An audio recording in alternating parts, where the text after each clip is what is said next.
di na nag-wire na ito. Dito rin yan inayos yung wire eh. Di ba pinayos? Dito ang wire po. Stator? Di po kasi nakadugtong ng tama. Nakalang. Kaya sabi ni Bossy. Dugtong. Yan.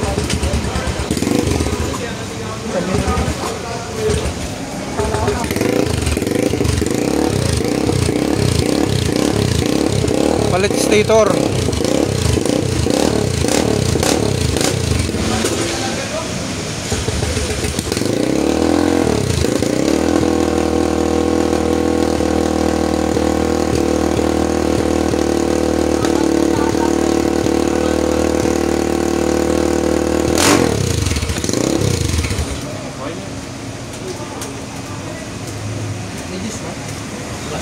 Kaya nagpalit kami ng stator. Ang stator ay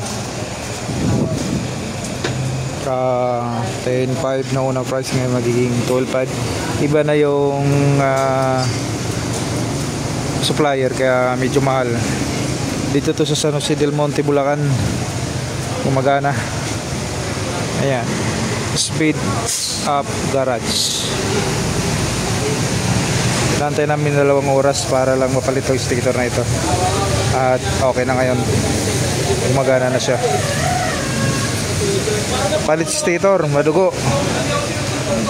10,500 nagiging 12,500 dahil iba ang supplier. Pero kahit paano napagana natin at di na tayo lalayo. Sakay namin to dito sa van.